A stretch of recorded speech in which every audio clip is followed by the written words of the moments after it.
go back to that idea of what it really means to all of us.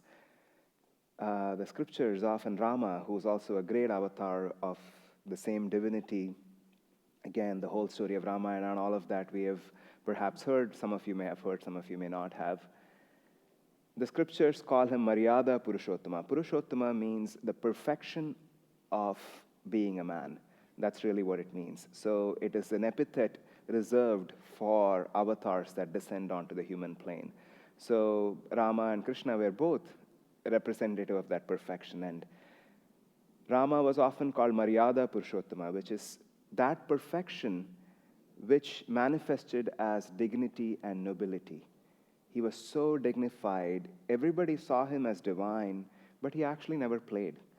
If you read or tune into the story of Rama, he was perfect in every way, but in the most human way. Krishna was different. Krishna didn't care to be human, because when he was born, he showed up to his father as the great Lord of the universe himself.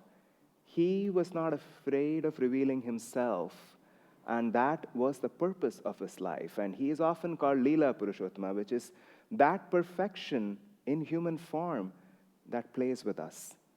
And that's really what Krishna was. He played and he played. And so many stories from his childhood, all of which we won't be able to visit this morning. But I want to tell one of the stories from the Srimad Bhagavatam, which is perhaps considered, if I could say so, the most important of them all. There are these 5 chapters within the 10th section of the Srimad Bhagavatam. I think chapter 28 to 33 or 29 to 33. I'm skipping my mind now. But these 5 chapters that are within the Srimad Bhagavatam that are commonly referred to as what is called Rasa Leela. I'll tell you what that means. Where he played with the gopis.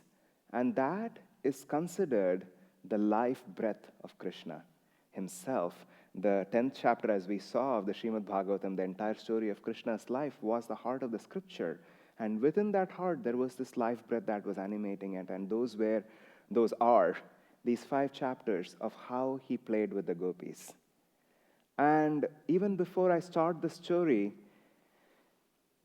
this word, Rasa Leela, it is worth sitting with that. You know, what that really means, rasa. Rasa means many things. It means flavor. It means enjoyment. It means relishing something. It means mood, vibe. It's just like, you can sort of put many connotations of it. But I like the meaning that is helpful in this context, as we tune into the story, is this idea of relishing something. The relishing, the taste of something that is so outside of this world, which is really what the story is talking about. Yogananda, often referring to this part of Krishna's life, he said, oftentimes, this part of Krishna's life is misinterpreted. You know, people don't understand what really Vyasa was talking about. He was talking about something so transcendental. And it is, as we all tune in as yogis, we would be able to easily see that this morning of what Vyasa was talking about, what really happened in Vrindavan. Now, going back to why Vrindavan, because Krishna was in Gokul, but there was this nearby town called Vrindavan. It was a slightly larger town with a lot of cowherds. And it was a little more scenic, let's just say. It was on the banks of Yamuna River. And Gokul too was, but it was a tiny little hamlet a little bit off. Today, if you go to these places, they're like, you know, it's like Sunnyvale and Mountain View. They're not really that far away. So, you know, people are walking back and forth between these towns. And Vrindavan, it's such a beautiful place. In fact, going off of what Jitendra was sharing, even the idea of where Vrindavan was and what was happening there was lost for almost over 1,000 or more than a couple of thousand years after Krishna's life. When was it rediscovered? It was through Chaitanya. Chaitanya traveled all over the country, not all over the country, to many sites that he felt intuitively called to. Krishna moved him, and he was constantly touching devotees here and there, awakening them to that divine love. And he was seeking Vrindavan. He knew of this place called Vrindavan that the Srimad Bhagavatam talks about, and he wanted to find it. And finally, he could come there, and then he started recognizing, oh, this is the forest where Krishna danced with Radha. This is the river bank where he took the dip. This was the rock where he conquered the demon. And he was able to share that with all of us. Chaitanya, for those of you wondering, I'm not exactly remembering now, probably lived 700 years ago or somewhere around there. So a while ago. But still, through him, we have this beautiful tradition of honoring Vrindavan. And why Vrindavan? Because Gokul was the home of Krishna, but Vrindavan was the home of the gopis, his devotees.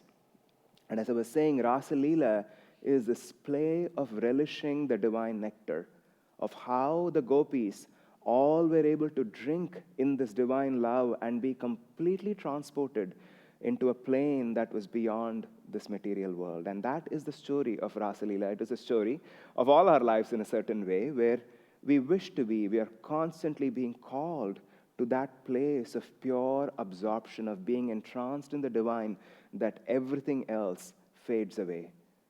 And as the Srimad Bhagavatam describes, this story happened on the night of an autumn full moon. And the gopis, Vyasa is very clear, or Shuka, I should say, Shuka is the one narrating the story to Parikshit.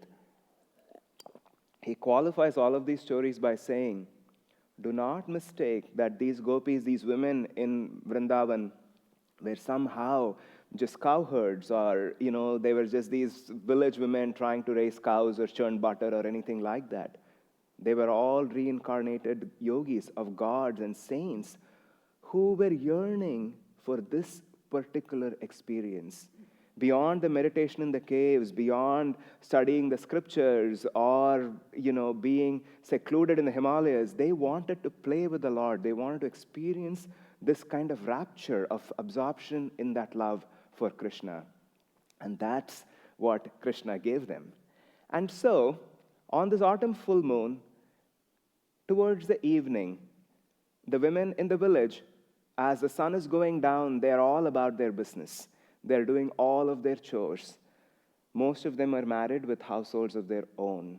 Somebody is finishing up the dinner and washing the dishes. Somebody is still making dinner. Somebody is feeding their child. Somebody is bringing the cows back to the stable and tying them and feeding them. Everybody is just caught in their stories, in their worlds, and whatever keeps them busy.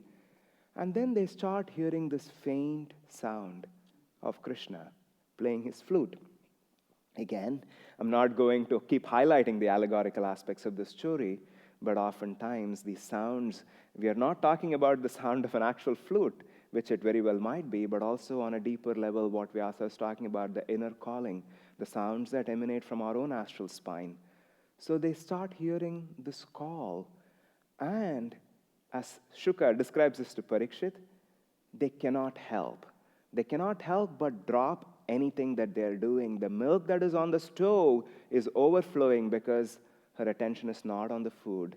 She's feeding her baby, but she gently puts the baby back, and the baby is still crying, but she cannot hear the cries of the baby.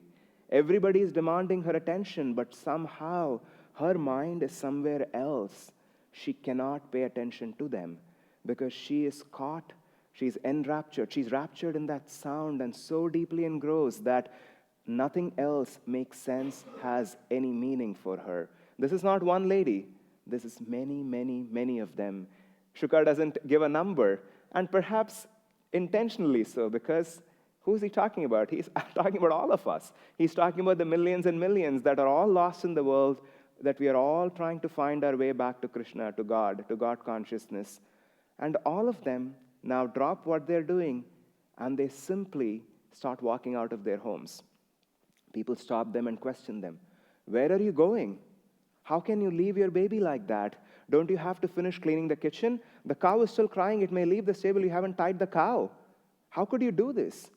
This is not dharma. How are you walking away from what is yours? This is what your life is. How could you do this? This is not what spirituality looks like. You got to stay here. You got to finish your chores. And then you can meditate. You can sing, pray, do whatever you want. You can't leave the house at night. You're a woman. Where are you going alone by yourself? Everybody starts questioning. But it is almost as if they don't hear it. It's not like they're arguing, they're explaining. It's almost as if they don't hear it and they keep walking. And then there are some who are not allowed to go. We are going to talk about them just in a bit. But most of them, they go. And then they find Krishna by the banks of Yamuna. Even today, you can go to Vrindavan, and all these places still exist, where by the banks of the Yamuna, of course, these were beautiful meadows and flowering orchards and places back in the day. Now, it's sort of a tiny little, it's a group of trees within the urban makeup, but still, that energy, that space is still there. And they all find him there. And they finally rejoice in that union. He's sitting with them, he's dancing with them, he's talking to them, and all of them are so happy. Each person wants complete attention of Krishna. However, they're not jealous, they're not offended by the others, because in their minds, they don't even see the others. The only person they see is Krishna. So, as much as everybody else is with Krishna, they're also equally with Krishna, because it is as if they don't even notice. They didn't even notice anything except Krishna, because they couldn't hear their husbands calling them back home. They couldn't hear their mother-in-laws complaining. They couldn't hear the cow moving. They couldn't respond to any of that. Why would they bother about the other devotees also drinking from the same cup, the nectar of love? So they were all with Krishna, and they felt that they had reached or they had achieved the purpose of their life. And suddenly, a thought enters the mind of one of the gopis. He is mine. I am his, and he is mine. I can hold him now. Now I can do with him what I wish to. Because after all, we are united in this love. We have come together. We have truly become one soul. We cannot be separated again. I will happily live with him ever after, and I can make him my own. As soon as that thought enters her mind, Krishna vanishes. Krishna is no longer there in their midst. Nobody can see them. And then she starts crying. She starts crying and looks to the other gopi next to her, and she confesses. She confesses saying, it was my fault. It was my fault. There was this thought in my mind that came out of nowhere. Now I realize that is why he disappeared. That is why he vanished. This thought that came to me that he was mine, I could make him my own. I could take him with me. Now I could bring him back to my life. Maybe I can find a hut next to my hut for him, and maybe he will help me with my chores, and then every night we'll go and dance by the Yamuna, and then now, we can somehow build some ideal life together where both of us could coexist with all parts of my reality. But that's not what Krishna intended to give them. It never reconciles. It didn't reconcile in the Battle of Mahabharata. It doesn't reconcile in the story of Rasalila. So as soon as she tried to make him her own, he vanished. And when she confesses, the other gopi says, it was not you, it was me. And then everybody says, it was all of us. All of us had the same thought at the same time, that we could make him our own. And then they realize, my goodness, what have we lost? What have we lost? And then they go into this, they experience these pangs of yearning and loneliness and separation, this desperation. They start looking frantically everywhere. Just imagine, this is a moonlit night, but it is the middle of the night, and they're running around the forest looking for where Krishna is. And they get crazy. If you thought they were crazy when they were leaving their homes and running behind Krishna, you haven't yet seen their craziness. They get truly crazy. They have totally absorbed Krishna in their own hearts. They have completely taken him in, and they're so desperate for union with him. They start feeling him moving through them. They all start role-playing. One of them just stands on a big rock and says, oh, look at this. This is the Kaliya serpent upon which Krishna danced, and I'm dancing. One of them is just holding their hands like this, saying, oh, I'm playing the flute. Look at this. One of them just starts, putting the blue clay from Yamuna on her skin and says, look at me, I'm blue in color. I am Krishna. And they start playing these roles. They can't take the pain of the separation and yearning, and they start running around looking for Krishna frantically. And one of them sees his footprints. his footprints that go deep into the forest. And they follow these footprints. And then suddenly the other person notices his footprints were not alone. There is somebody else with him. And this is a beautiful part of the Srimad Bhagavatam, where Shuka, as he's telling the story to Parikshit, he just stops there. He doesn't say, he makes it very clear that one amongst them did not have that thought. And she is still with Krishna as they're all frantically searching. Who is that? Does anybody want to guess? But the Srimad Bhagavatam does not mention the name Radha. There is no mention of Radha in any of the scriptures. And of course, there are a lot of poems and traditions that come after that that talk about Radha, who is one of the gopis, but she is more an epitome. She is more a symbol of that pure devotion, of that love that Krishna himself is seeking. Quite apart from what the gopis are seeking, the love that they are seeking, Radha represents that love that Krishna himself is seeking. So, they're searching for him there, and then they come back. They still cannot find him. They try going into the forest. They try following the footprints. They still don't see him. And then they come back. And then, when they are done with all of the emotional yearning, when they finally feel, they realize what it takes to walk with Krishna. They realize that there was one of us that did do this. And that's who we all should aspire to be.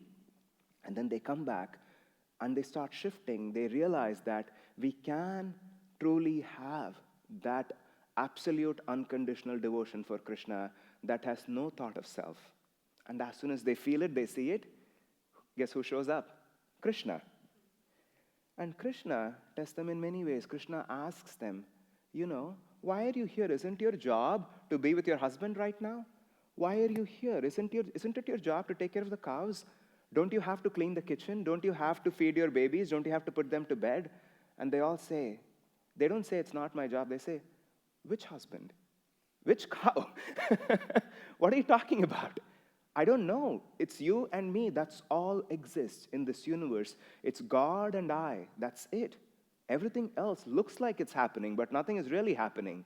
And when that happens, suddenly the scene shifts. Suddenly the scene shifts, and this beautiful play that happened in Vrindavan, which is still talked about, which is a true story that happened. We can still go today and stand in these places where Krishna danced. Suddenly they see that as they were all standing around, they don't know where Krishna is because Krishna is everywhere. Krishna is holding this lady's hands, but Krishna is also holding the other lady's hands. Krishna is holding the hands of every single woman in the crowd. And as soon as they realize that, they start dancing. It's so beautifully described. Angana mangana mantare madhavo madhavam madhavam chantare nangana, which is to say, between every two gopis, there is one Madhava. Between every two Madhavas, one gopi. And there are these concentric circles that are forming. And there are so many Krishnas that they cannot actually know where to even focus. They are with Krishna, but they are with Krishna everywhere. And they're also with this personal version of Krishna who's dancing with them, who's taking every step. Every gopi's steps are synced with the Krishna that is dancing with her. And then Vyasa says, Sanjago Venuna Devaki Nandana. In the middle of this beautiful circle, these concentric circles, this mandala, there is the son of Devaki who is entrancing this entire dance with the song of his flute. What a beautiful image to sit with. This dance of Rasa Leela is the dance that Krishna came to do. The story is described in so many different ways, all these 5 chapters. In fact, without going into the intricate details of all the stories, they represent different stages in the devotee's yearning of that call, of just being called to the divine, and then of tasting a little bit of that nectar, and then being stuck between the world and divinity, not knowing how to reconcile it, and then those pangs of separation, knowing that I don't belong here, I belong with him, and finally the purification of the heart. And the story doesn't end there, and after that begins the Rasa Leela. That Leela that Krishna played that one autumn night with all the gopis of dancing the dance of rasa, of complete relish and rapture, where he was playing the flute and he was also dancing. Each person had their own personal, like bring your own Krishna. They all brought their devotion and they had their dance partner for the party. Nobody was left out and they could all rejoice. We will do one more chant now. As we do this chant, actually, this is a good time. There's one more section and story that Jitendra will share.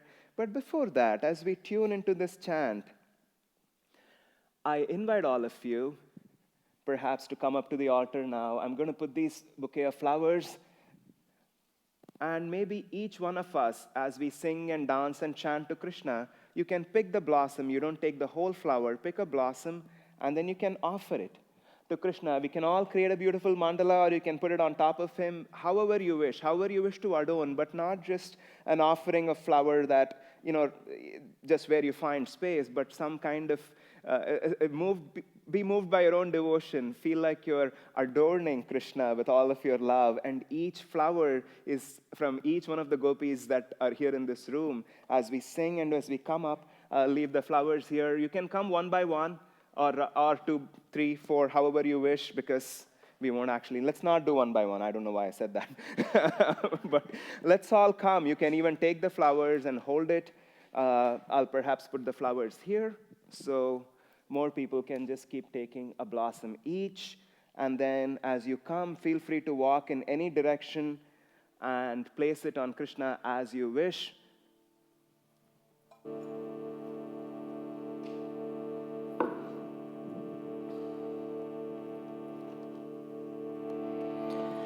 So let us chant together in this, in many ways, reflecting the Ras Leela of spirit and nature dancing together. In this chant given to us by our Guru. And as you feel to, you can come up to bathe Krishna in your love.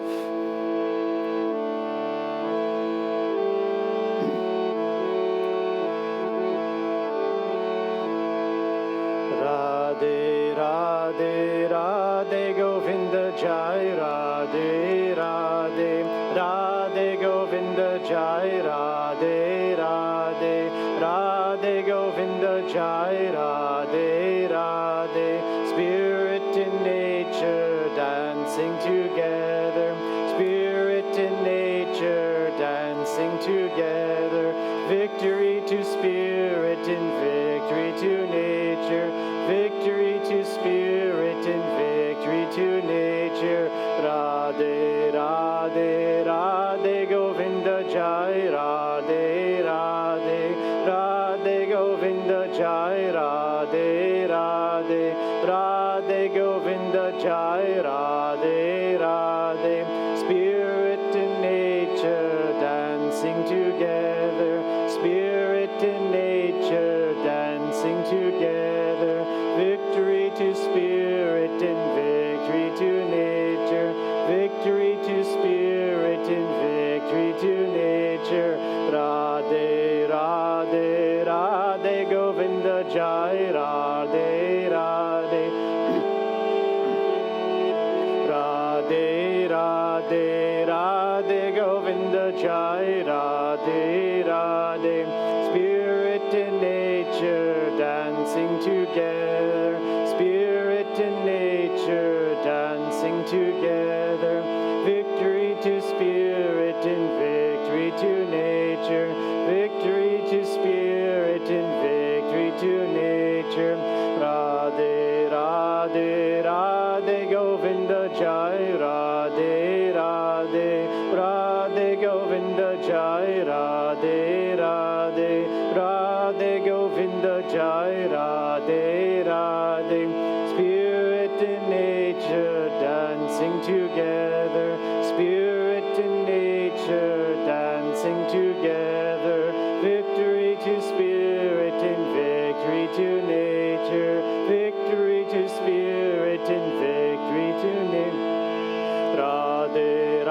Radhe Radhe Govinda Jai Radhe Radhe Radhe Govinda Jai Radhe Radhe Radhe Govinda Jai Radhe Radhe. Spirit and nature dancing together, spirit and nature dancing together.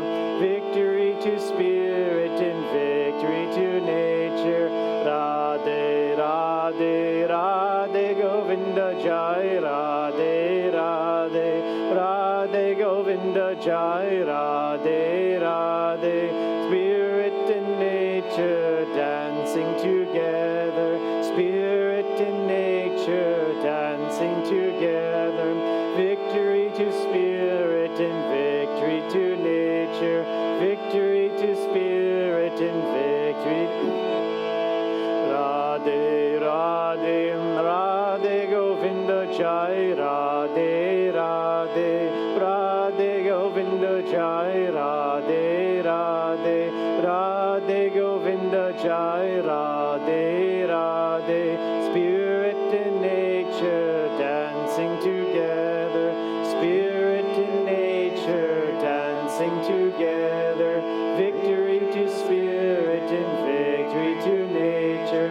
Victory to spirit and victory to nature. Radhe Radhe Radhe Govinda Jai Radhe Radhe Radhe Govinda Jai Radhe Radhe Radhe Govinda Jai Radhe Radhe. Spirit and nature dancing together, spirit and nature dancing together. Victory to spirit and victory to spirit and victory to nature. Radhe Radhe Radhe Govinda Jai Radhe Radhe Radhe Govinda Jai Radhe Radhe Radhe Govinda Jai Radhe Radhe. Spirit and nature dancing together, spirit and nature dancing together. Victory to spirit and victory to nature. Victory to spirit and victory to nature. Radhe Radhe Radhe Govinda Jai Radhe Radhe Radhe Govinda Jai Radhe Radhe Radhe Govinda Jai Radhe. Hari Om.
Hey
So I'd like to share just a brief story before we close with a few other parts of today's ceremony of honoring Krishna. I'd like to share the story of a very beautiful example of discipleship and of self-offering in that love for Krishna, which is the life of Mirabai. There's much that we could share of her life, but just to share a few inspiring points that exemplify the purity and the absolute complete self-offering into the blessing that enters into our hearts and minds. We're all here because we received at some point that blessing, which awakened us from our forgetfulness, and here we are. And so what's next? What's next for all of us? And what was next for Mirabai is quite inspiring. So Mirabai grew up in Rajasthan. She grew up is known as, Rajasthani princess, and this was in the late 1500s, and she, as a very young child, born into an incarnation ready to live a life in devotion to Krishna, it is said that when her mother tried to give her toys to play with, children's toys, she wasn't at all into entertaining that. She was into entertaining the toys of the soul, even at such a young age. And she was, when she was very young, she had a deep interest in the spiritual life, and especially her exposure to many different sadhus and saints who would come to her home.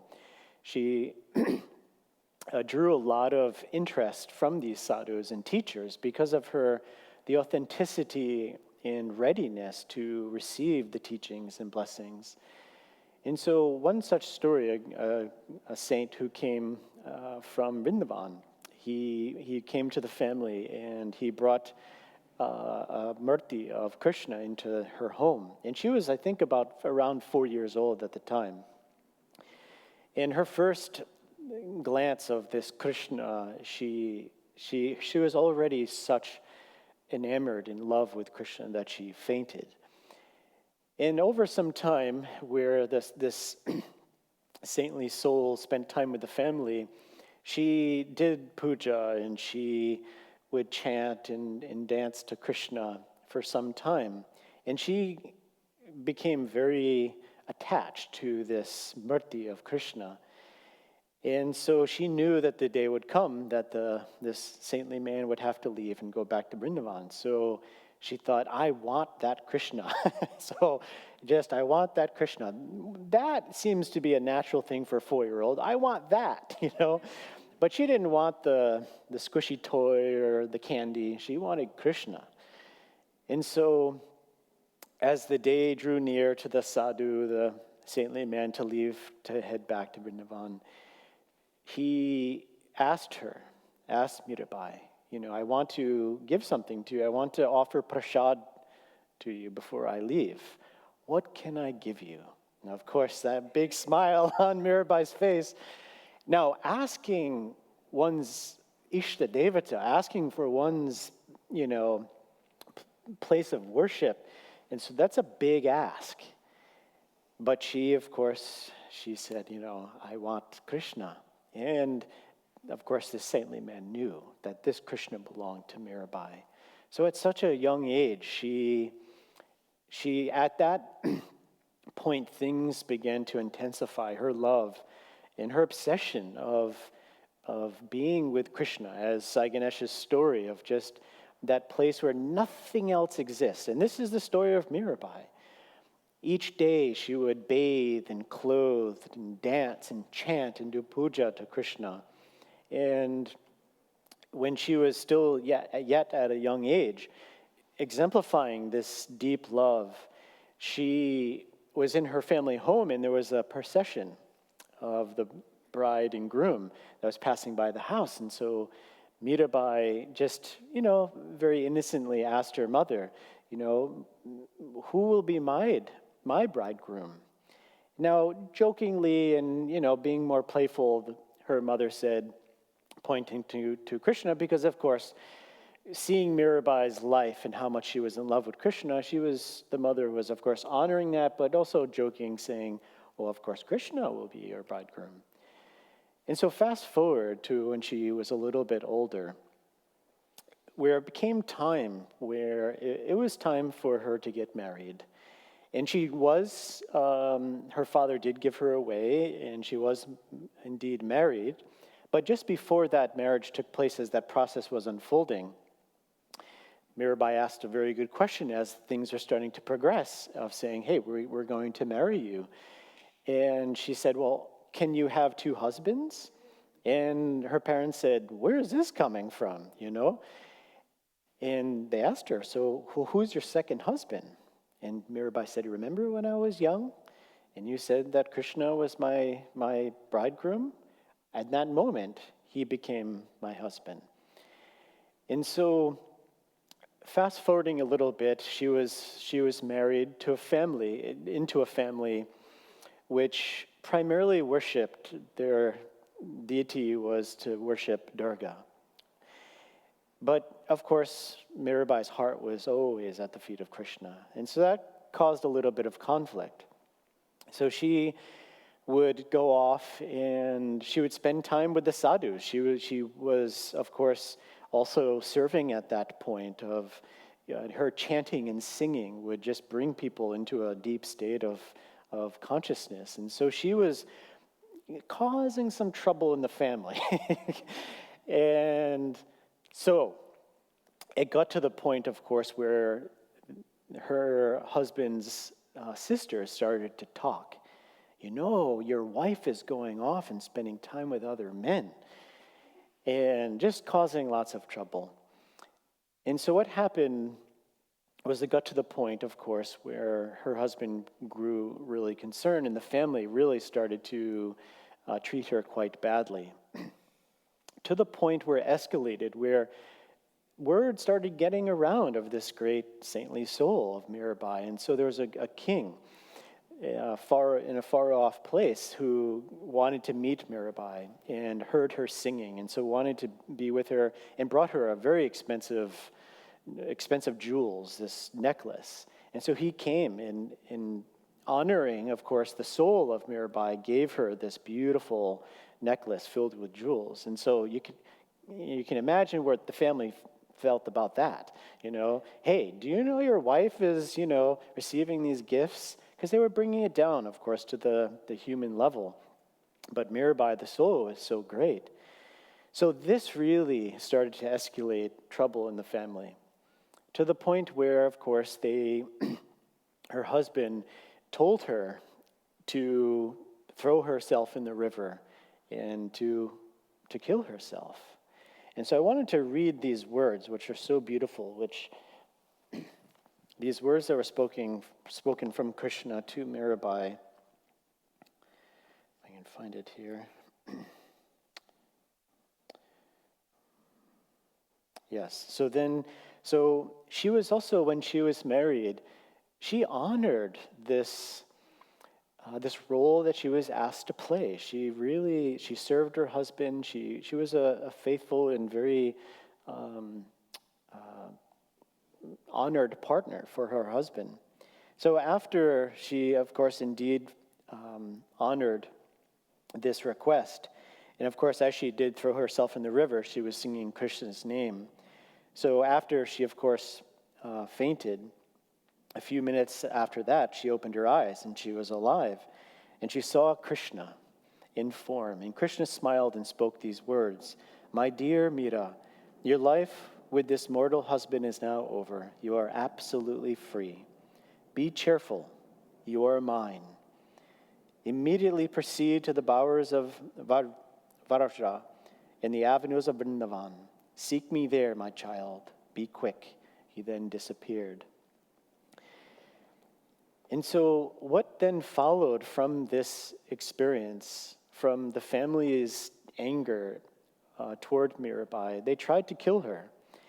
And Mirabai, of course, a few different things happened where one, they tried killing her by tricking her by sending a basket of flowers, but they put a cobra inside of it and kind of camouflaged it with some flowers and sent it to her and said, "This is from Krishna." And of course, Mirabai took this, and she took it in that spirit that this is being received from my beloved Krishna. So after she meditated on Krishna, she then opened up the basket, and what was in the basket was not a cobra, but a little statue of Krishna filled with flowers. Of course, this angered the family and said, okay. So they sent her poison. And that poison, of course, they wrote and said, this is prashad from Krishna, this nectar from Vrindavan. And so she took this as prashad from Krishna, as a blessing, and she meditated and offered it to Krishna, and then she drank it. And it was pure nectar. And of course, she was still living.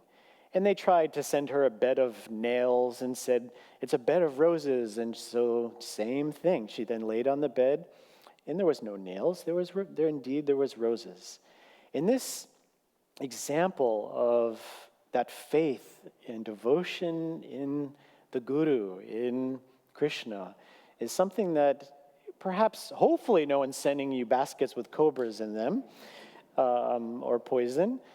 But in many ways, what is life, though, trying to give to us to turn our focus away from Krishna, or to cause us, to dwell in Maya and all of those things that are indeed harmful for us? They may not kill us physically, but doing damage of our spiritual life is indeed very sacred. So that faith in the Guru, the faith in Krishna, that we can model our own lives in the same way, that we don't have to fear anything, but we have to live in that constant remembrance, in that daily offering of the self through our sadhana, through all the ways that draws you nearer to the feet of the Guru, to feet of Krishna. Because when we do so, indeed, no matter what karma, whatever may come, that we can stand centered in that place of deep love and deep joy, that we are free in that grace. And so our goal is to just remember to live in that grace. I wanted to end this story by this beautiful poem, which Paramahansa Yogananda in the Autobiography of a Yogi speaks about the life of Mirabai. And he specifically shared this song that Mirabai wrote, which I think is quite beautiful. And then Saiganesh is going to also sing a song of Mirabai's here in a moment after this. So let's close our eyes and take this in. And so she writes and sings, "If by bathing daily God could be realized, sooner would I be a whale in the deep. If by eating roots and fruits he could be known, gladly would I choose the form of a goat. If the counting of rosaries uncovered him, I would say my prayers on mammoth beads. If bowing before stone images unveiled him, a flinty mountain I would worship humbly. If by drinking milk the Lord could be imbibed, many calves and children would know him. If abandoning one's wife would summon God, would not thousands be enriched? Mirabai knows that to find the Divine One, the only indispensable is love."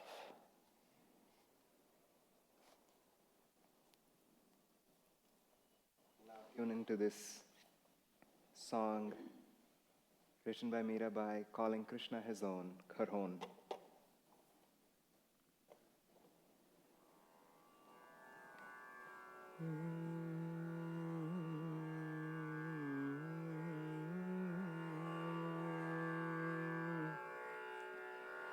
मोर तो गिरिधर गोपाल, दूसरो न कोई।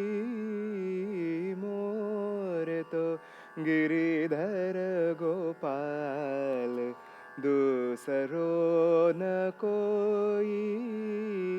मोर तो गिरिधर गोपाल, दूसरो न कोई। जाके सिर मोर मुकुट,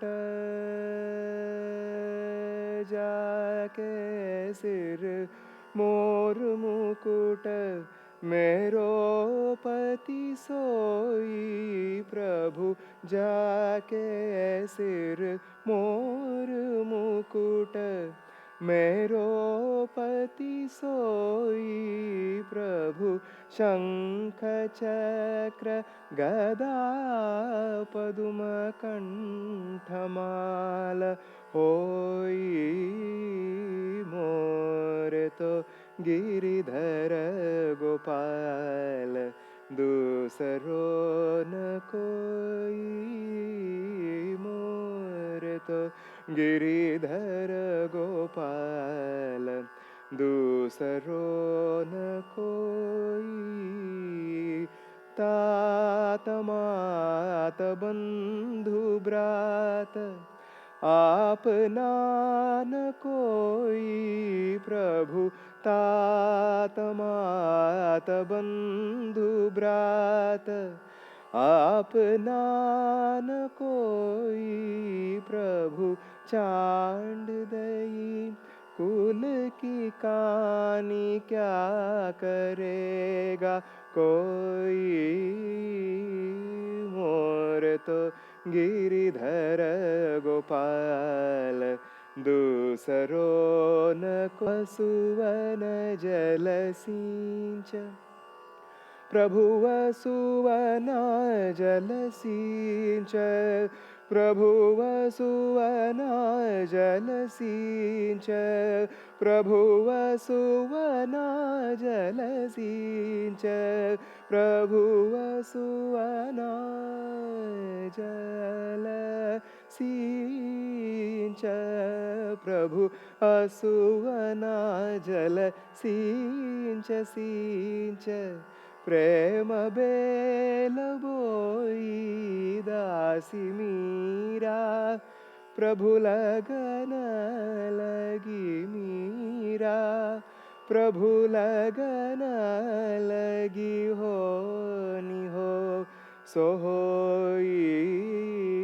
मोर तो गिरिधर गोपाल, दूसरो न कोई, मोर तो गिरिधर गोपाल, दूसरो न कोई, मोर तो गिरिधर गोपाल, दूसरो न कोई.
So we will end our morning together with an Aarti and some prashad.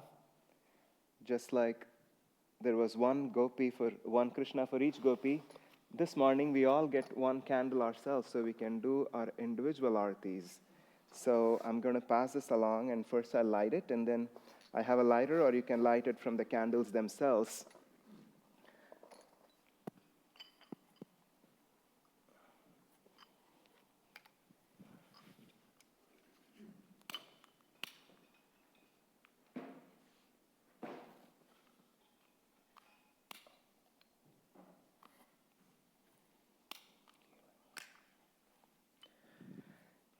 going to ask a question which any answer to this question is fine. Does anybody in this room would have an issue with incense? It's totally fine if you do. Incense. Would it suffocate you or you have any allergic reaction? I mean, a lot of people do have allergic reactions to things like incense. So just wanting to make sure that it's not going to cause any more trouble.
So at the end of the Aarti, when we will chant for a few minutes, 5 minutes or so, we will do an Aarti, just tuning in.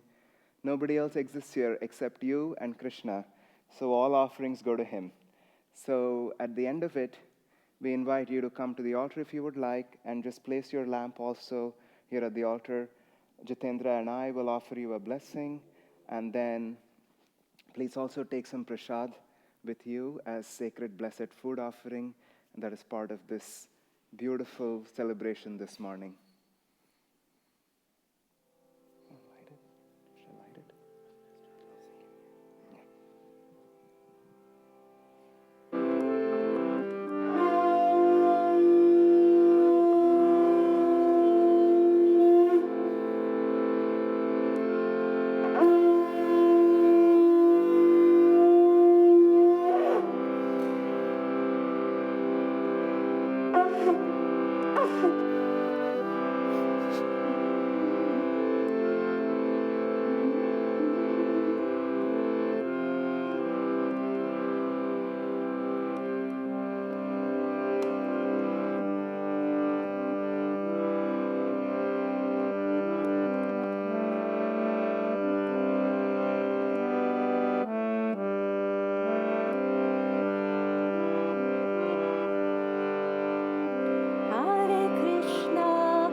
Light it. Shall I light it? Hare Rama, Rama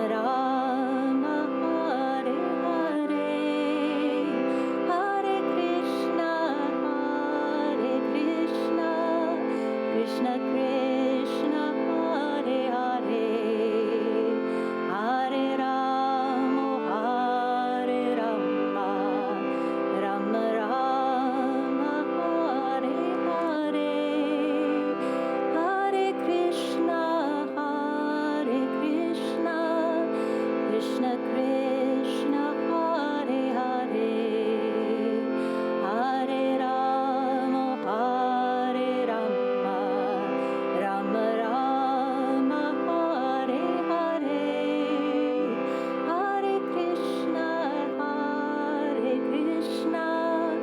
Krishna Krishna Hare Krishna, and you can come to Saiganesh and I for a blessing.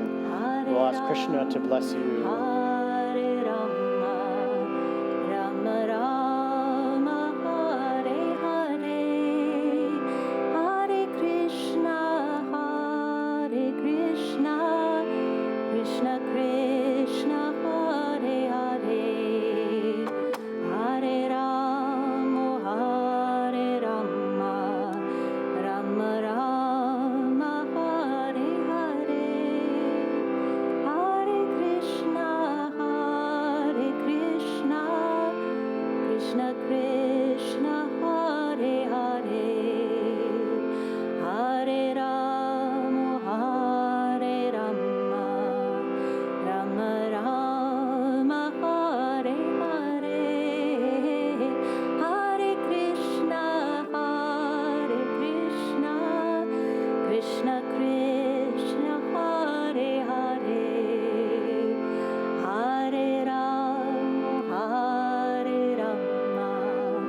Rama Rama, Hare Hare, Hare Krishna, Krishna Krishna, Hare Hare, Hare Rama, Rama Rama, Hare Hare, Hare Krishna, Krishna Krishna, Hare Hare, Hare Rama, Rama Rama, Hare Hare, Hare Krishna, Krishna Krishna, Hare Hare, Hare Rama, Rama Rama, Hare Hare, Hare Krishna, Krishna Krishna, Hare Hare, Hare Rama,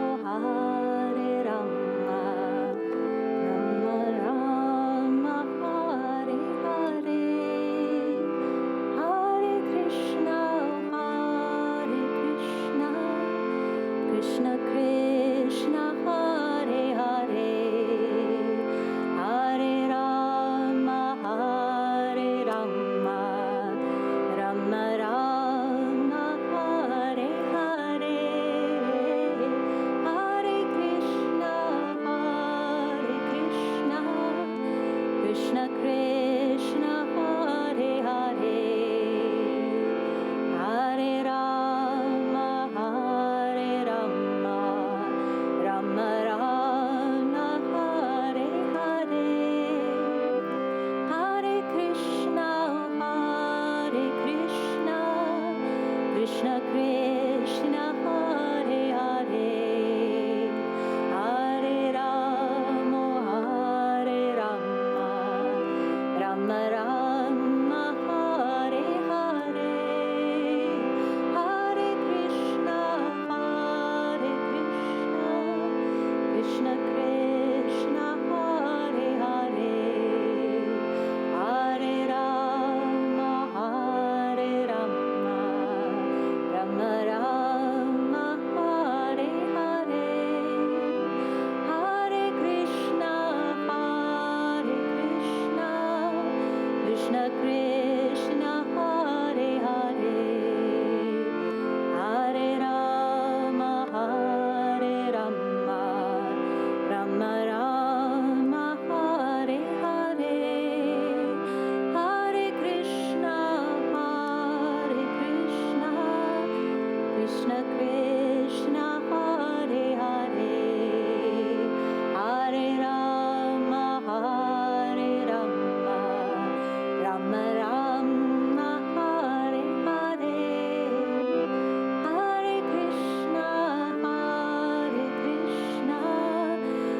Krishna Krishna Hare Hare Hare Rama Hare Rama Rama Hare Hare Hare Krishna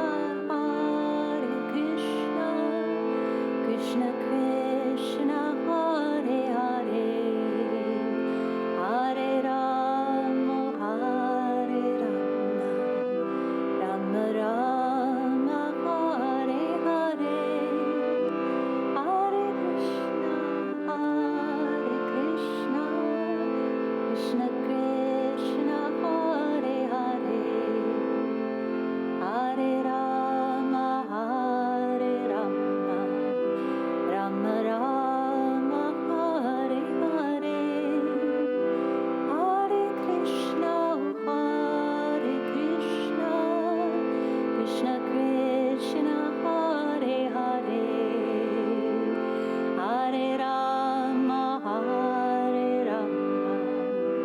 Rama Rama Hare Hare Hare Krishna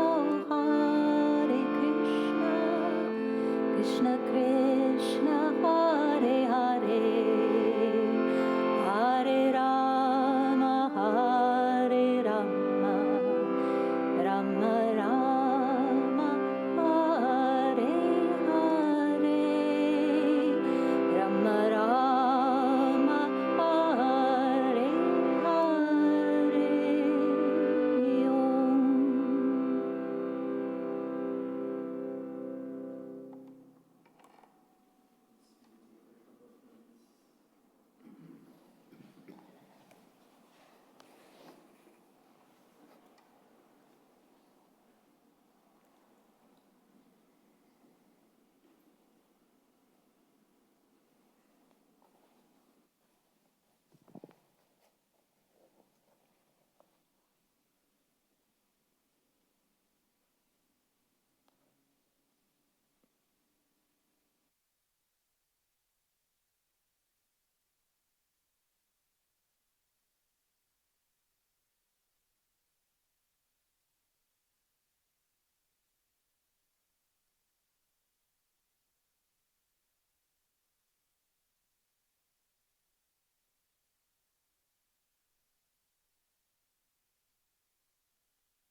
Let's now offer the blessings we received and taking a moment to hold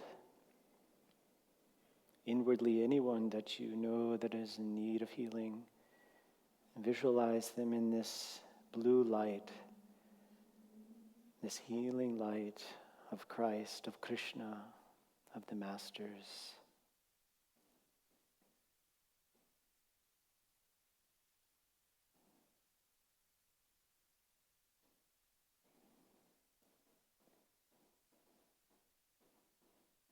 And holding in that light our friends and families.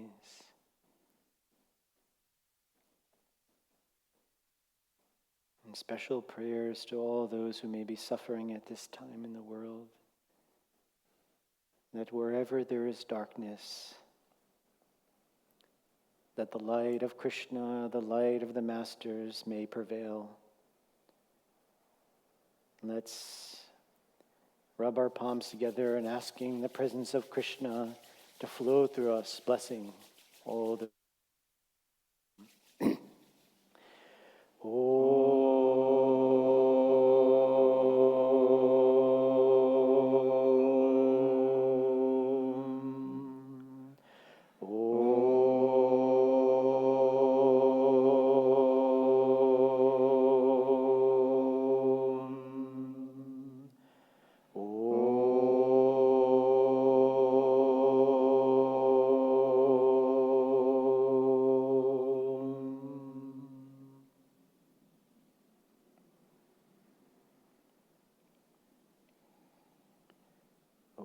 peace.